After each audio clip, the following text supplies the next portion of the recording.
Matapos ang paglusob ng mga grupo ni ex Usuki, ngayon ay i-review na natin ang Chapter 151 at 152 ng Sakamoto Days. Sa wakas, masasaksi na natin ang full and final fight ng Nagomo versus Gaku, isang laban at tunay na magpapakita ng kanilang tunay na lakas pagdating sa labanan. Kaya naman this is Mr. AI Anime at wag na nating patagalin pa. Let's go! Nagsimula ang chapter sa eksena ni Nagomo at Gaku na nakalock-in na at nakarating sa kabilang hall. Sabay na nagdistansya si Nagomo at sa kanyang isipan na pag-alaman niyang malakas daw si Gaku. Siguro ito na ang pinakamagaling niyang nakalaban. Sabo naman ni Gaku, matagal-tagal na mula noong huling humawak siya ng tao.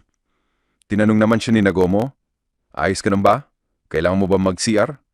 Sagot ni Gaku, "Nabibilisan ko na lang ang pagtapos dito para makaalis na."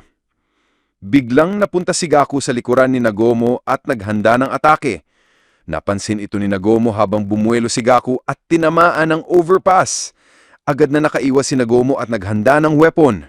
Sabay niyang inatake si Gaku mula sa isang elevated plane. Napansin ni Gaku ang weapon at ginamit niya ang sarili niyang Maxi Gensha para i-block ang pag-atake. Maya-maya pa, itinapat ni Gaku ang kanyang kamay sa dibdib ni Nagomo at ginamit ang 1-inch punch na nagpalipad kay Nagomo at nagpatagos sa katawan mismo ng plane.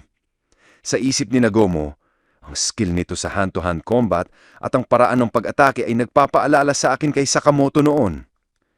Tinanong ni Nagomo si Gaku, "Idol mo ba si Bruce Lee?" Naputol ang lubid na ginamit ng plane para itali si Nagomo. Sabi ni Gaku, "Sino ba yang si Bruce Lee?" Napangiti si Nagomo at nagiba ng weapon, sabing, "Hindi mo ba talaga alam kung sino siya? Napaka-fishery mo?" Napansin ni Gaku na nagbago na naman ang shape ng weapon ni Nagomo. Isa ba itong hammer or axe? Hinampas ni Nagomo ang isang wing ng plane na umikot at tumama kay Gaku sa kabilang wing, dahilan para tumalsik ito.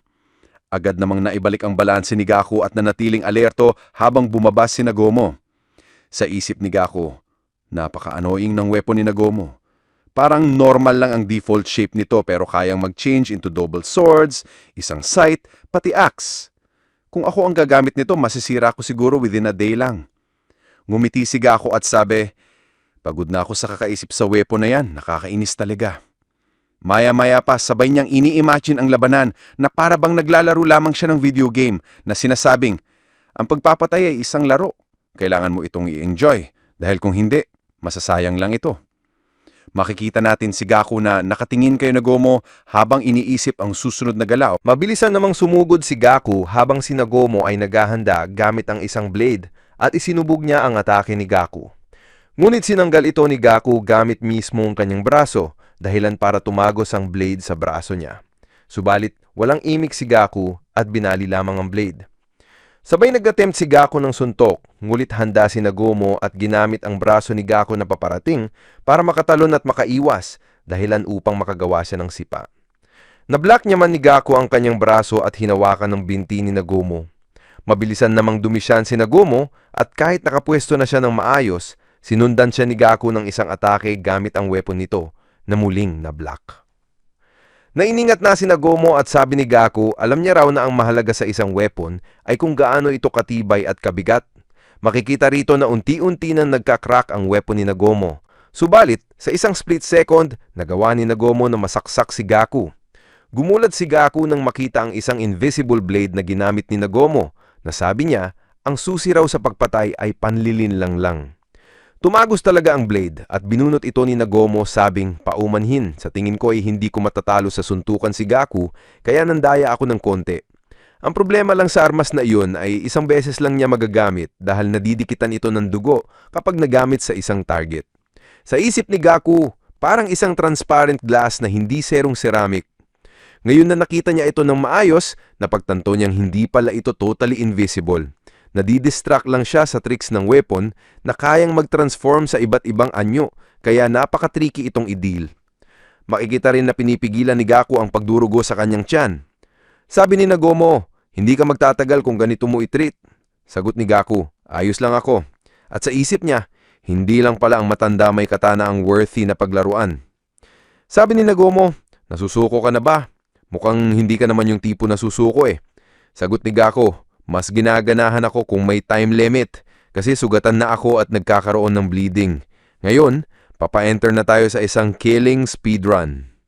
Sa imagination ni Gaku, pinindot na niya ang continue at habang nakatingin kay Nagomo, mabilisan siyang umatake na nagpatalsik kay Nagomo at napunta siya sa isang kotse. Nabuo si Nagomo, seryoso at may inis na mukha. Agad pumasok si Gaku sa loob ng sasakyan at habang nakatingin sa likod ng seat, inatake ni Nagomo si Gaku ng ilang beses gamit ang blade nito na iniwasan naman ni Gaku. Sabay inihanda ni Gaku ang kanyang weapon at itinapat sa backseat, nagcha-charge at nagre-release ng blast. Dahil sa impact ng blast, nag-move forward ang sasakyan at nahulog sila. Ngunit habang nasa ere, nakahanda si Gaku at muling inatake si Nagomo na nagresulta sa pagkawasak ng weapon ni Nagomo. Magkasabay silang bumagsak, ngunit nakapaghanda pa rin si Nagomo at mabilisan tumayo, nakatingin kay Gaku. Sumugod na sila at nagparanitan ng atake, makikita ang seryosong ekspresyon ng dalawang mandirigma. Matapos nito, sa second floor lobby makikita sina Sakamoto at Turamaru na tumatakbo habang nag-uusap ang mga tao kung ano ang ingay. Sabi ni Turamaru, posibleng nandirito na si Slur at ang kanyang mga kasamahan, kaya iniisip niya kung ano ang gagawin ngayon. Ang awkward naman daw na wala na siyang nakikitang JAA members at iniisip niya kung ano pa talaga ang nangyayari. Maya-maya, may tumawag kay Sakamoto, sina Shin kasama si Seba. Sabi nila, "Ayos lang po kayo?" Sagot ni Sakamoto, "Sorry, late ako. Nasaan ba si Oman?" Sabi ni Shin, "Nagkahiwalay raw sila kanina." Sabi naman ni Sakamoto, "Okay, sabihin mo kung anong nangyayari dito." Sabi ni Shin, "It seems nakapag-infiltrate na si Naslor sa exhibit gamit ang helicopter. Ang suicide attempt gamit si Mafio at ang bomba sa katawan niya ay isa lang daw palang diversion sa tunay na plano ni Nozuki." Sabi naman ni Sakamoto, "Ngayon na may mga kalaban na sa loob, ang top priority ng JAA ay i-eliminate ang mga kalaban na yan. Marami raw potensyal na collateral damage ang mangyayari sa process." Sinabi ni Shin kay Seba, "Buksan ang mga entrances at i-evacuate ang mga bystanders at si Mafio." Sagot ni Seba, "Okay, pero paano naman itong si Sakamoto? Dapat isasama rin ba siya?" Sabi ni Sakamoto, "Iho-hold back lang muna natin ang mga kalaban hanggang makalabas na lahat." Sabi ni Seba, "Okay, basta huwag nyo lang pasobrahan." Kaya dito nagkilo sina Shin at Sakamoto. Sabi ni Shin, "Ayon kay Mafio, kasama na si X, may 5 senior leaders sa grupo at lahat sila ay mga experienced fighters." Sabi ni Sakamoto, "Marahil iilan na lang ang napunda ngayon ng order kasi alam namin na kailangan talaga ang mataas na skill level para matalo ang isang order member." Sabi ni Shin, "Sure." Maya-maya, habang tumatakbo sila, biglang napahinto si Sakamoto. Tinanong siya ni Shin, "Anong problema, Mr. Sakamoto?" Ngunit bago pa siya makasagot, nagulat si Shin nang makita si Nagumo, puno ng saksak at nakabaon sa kanyang katawan ang mga weapon, at humihinga pa. Hindi makapaniwala ang dalawa sa kanilang nakita. Sabi ni Sakamoto, "Naguma." Matapos niyon, makikita naman ang isang taong naglalakad, si Gaku, na puruhan din.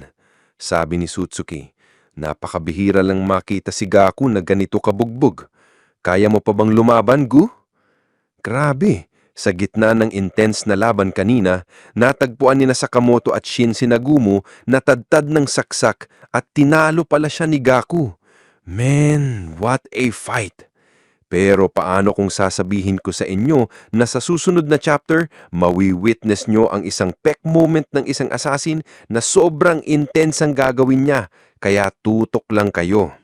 Dito naman natin tatapusin ang video sa last panel na ito. Kaya kung nagustuhan nyo ang video, like, comment at subscribe na rin for more videos like this. Maraming salamat, this is Mr. AI Anime and see you guys again sa next video.